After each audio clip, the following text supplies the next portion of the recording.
السلام عليكم ورحمة الله وبركاته. ازيكم حبايبي؟ عاملين ايه؟ يا رب تكونوا بخير. النهارده هعمل معاكم حاجة حلوة كده. الولاد بتحبها جدا وهتعجبكم جدا. الشعرية بالسكر او الشعرية باللبن، يعني اللي يحبها بالسكر يعملها بالسكر، اللي يحبها باللبن يعملها باللبن. انا هعملها باللبن. تعالوا نشوف هنعمل ايه. اول حاجة هنا معايا هحط معلقة سمنة،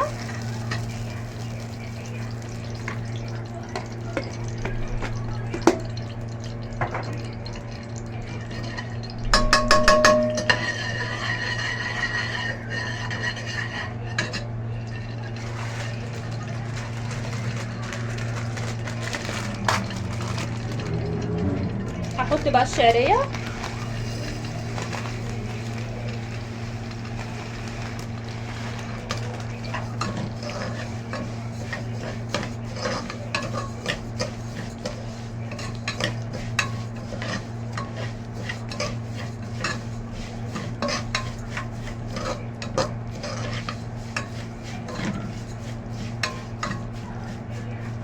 هنحمرها بقى لما توصل للون البني او الذهبي. تعالوا بقى قبل ما تتحمر نحضر الميه اللي هنسقي بيها الشعريه.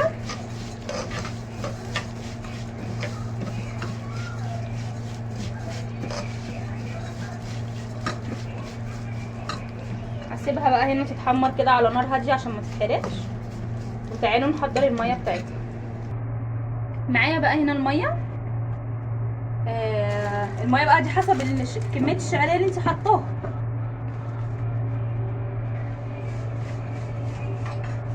ومعايا كمان السكر برضو ده حسب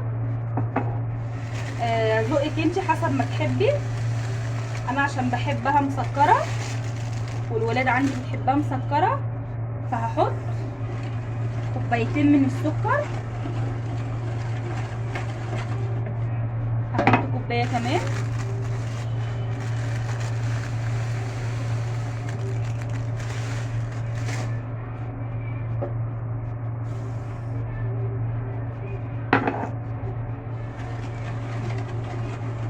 هقلب بقى كده بالراحه لحد السكر ما يدوب.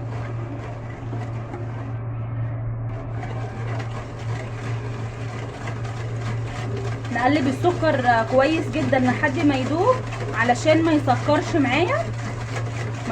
معايا في الشعريه. انا اقلبه جامد عشان ندوبه خالص.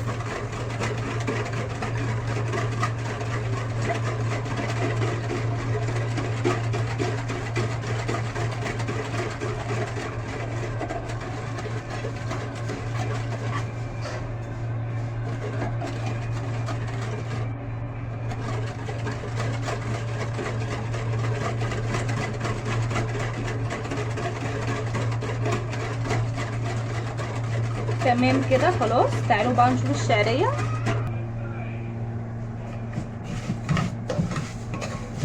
الشعريه خلاص ابتدت تتحمر.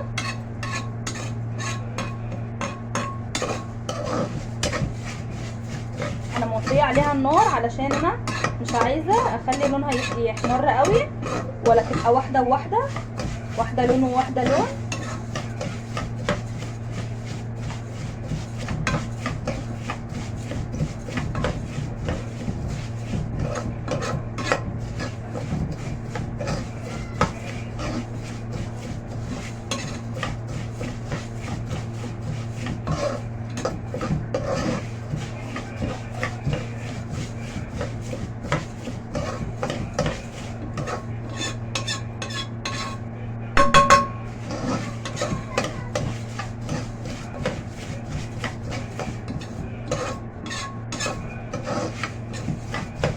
هفضل اقلب فيها كده اهو، مش هسيبها علشان يبقى كله معايا لون واحد.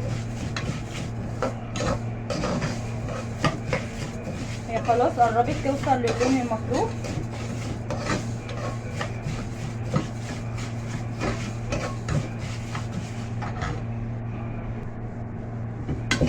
بصوا خلاص معايا اهي، بصوا اللون، بصوا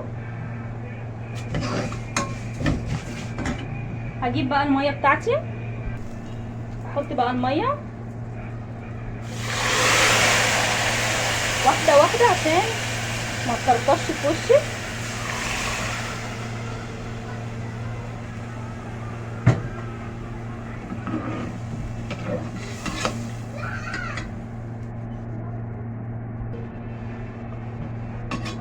هننزل بقى اي حاجه هنا على الجناب.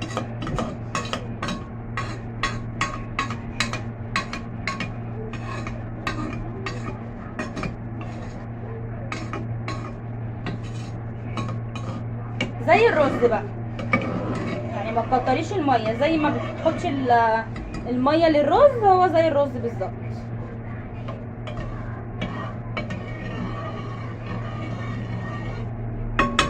هي كده تمام. هغطيها بقى وهوطي لما تتشرب هوطي عليها. بصوا معايا، بسم الله ما شاء الله، خلاص اتشربت. هبتدي ان انا خلاص اوطي عليها. مش قادره اقول لكم ريحتها حلوه ازاي.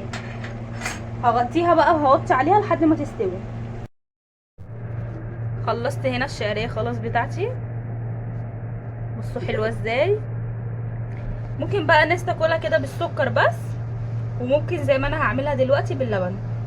هحضر بقى اللبن. جبت بقى هنا كوبايه لبن وحليتها بالسكر. السكر بقى حسب رغبتك، ممكن بقى تاكليها كده وتشربي جنبيها اللبن، او تحطي اللبن عليها.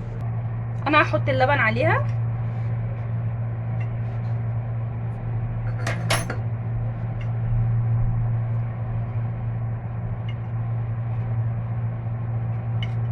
تبقى طعمها حلو جدا وحلوه ومفيده للاطفال.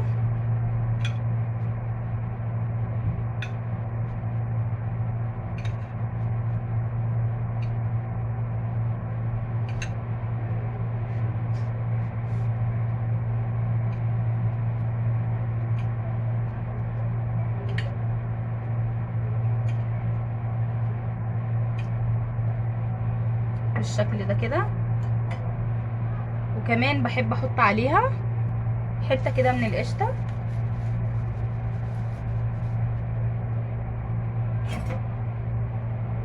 بالشكل ده كده بتبقى حلوه، القشطه بقى معاها بتبقى حلوه جدا.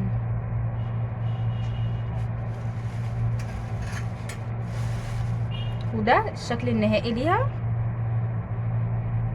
يا رب ان شاء الله تكون عجبتكم. جربوها وقولوا لي ايه رايكم في التعليقات، هتعجبكم جدا. كانت معاكم ام حمزه من يوميات ام العيال. السلام عليكم ورحمه الله وبركاته.